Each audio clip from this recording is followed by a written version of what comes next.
There we go. How to help your kids fall in love with learning. Just tried to go live a second ago and it malfunctioned on me. So let's try this again. My name is Becky with A Better Way to Homeschool, and my homeschool mentor from many, many years ago has shared her curriculum with me to kind of go over and to introduce to people inside our little corner of the internet. And I was reminded by the lessons of how you can help your kids fall in love with reading. And so I grabbed a book off my shelves, The Great Kapok Tree. It is a delightful story and it is filled with beautiful illustrations.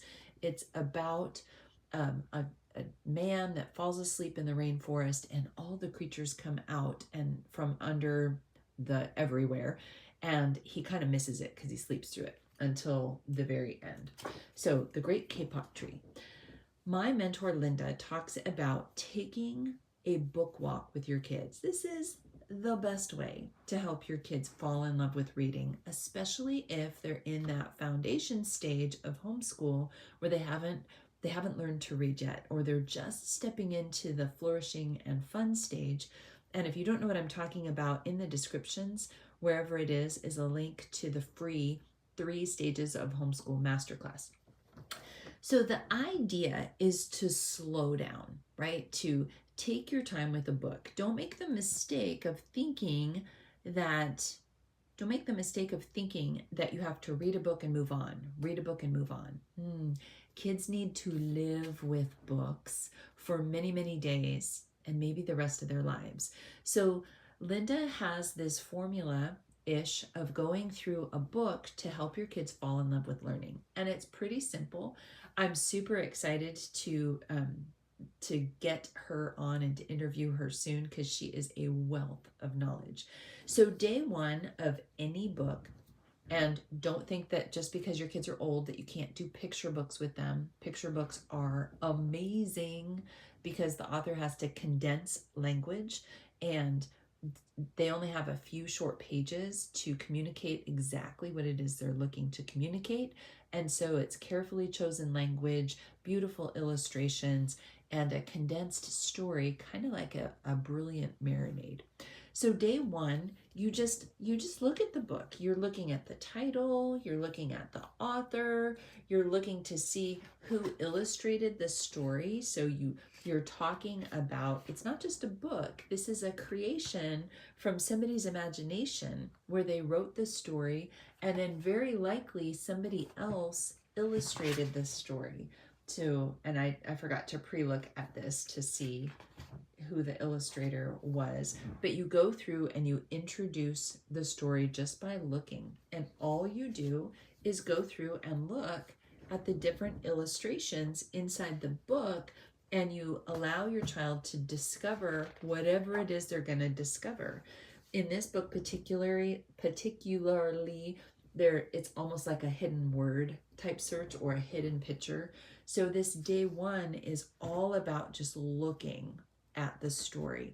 And then after they've looked at it, you ask the child, this is still in that first setting, based on the pictures, what is it that you think is going to happen in this book? And you just have this dialogue of what the child thinks is going to happen. This is really important because they're making a prediction, and then when they read the story, you're going to be able to talk about whether or not they guessed correctly. So suggest that you find out together what happens in the book, and then you read the story aloud with inflection as you hold your child close. I loved working with Linda years ago when she taught me how to teach in this way, and she encouraged you to snuggle and cuddle your kids for as long as you could. There's something magic happens when you hold a real book in your hands and you're also being held and snuggled by somebody that loves you and it's a safe place and you're enjoying a book together. So day 1 is all about just discovering the book. Day 2 is introducing vocabulary and spelling words, and page by page you're able to point out specialized vocabulary right from the pages of the story. Now obviously this is age appropriate, so if your child is really young you can pick those very easy words to read and understand. But if they're older, you can talk about the specialized words that are found to tell the story. So you're living with the language of the story. You're identifying fun words like slithered or senhor. He says senor, but it's senhor, or ancestors. And you're looking at what the words are within the story. That's day 2.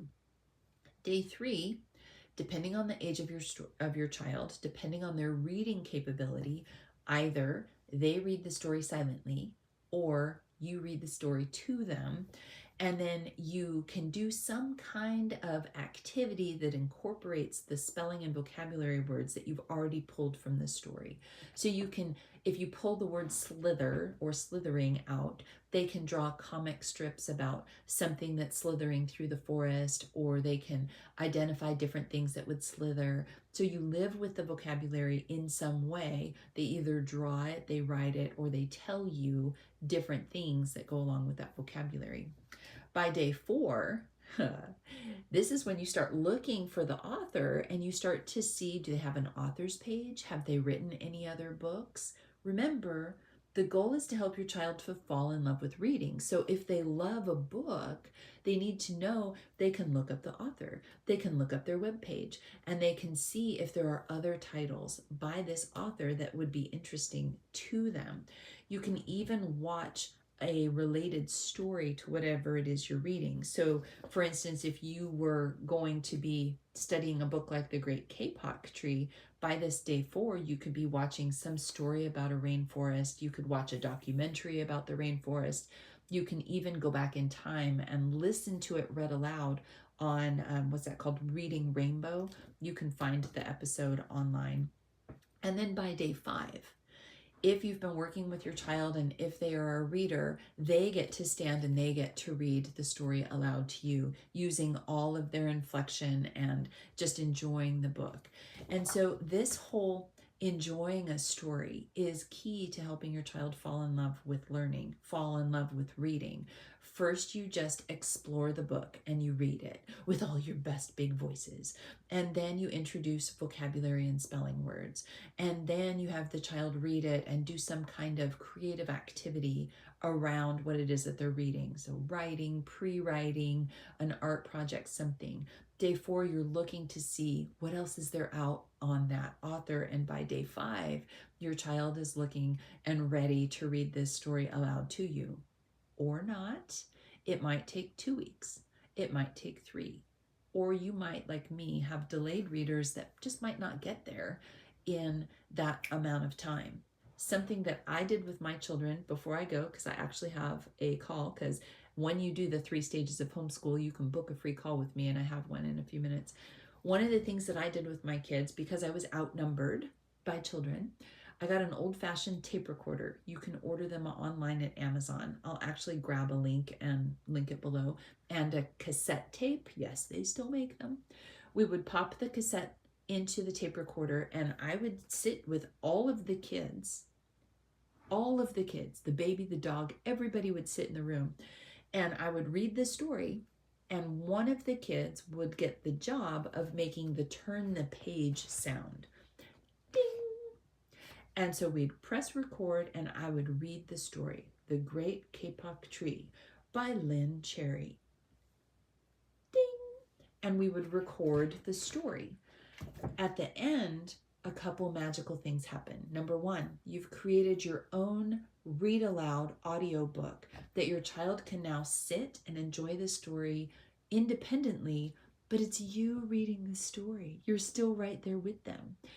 It also has the life sounds of what's going on in the house. So if the baby's crying or if the dog barks, that becomes part of the story. And so it's a beautiful way to interact with your kids and to help them fall in love with reading. So let me know what you think. get a seat inside the masterclass, and I will drop the links that I talked about below, and I will see you soon. Have a great day.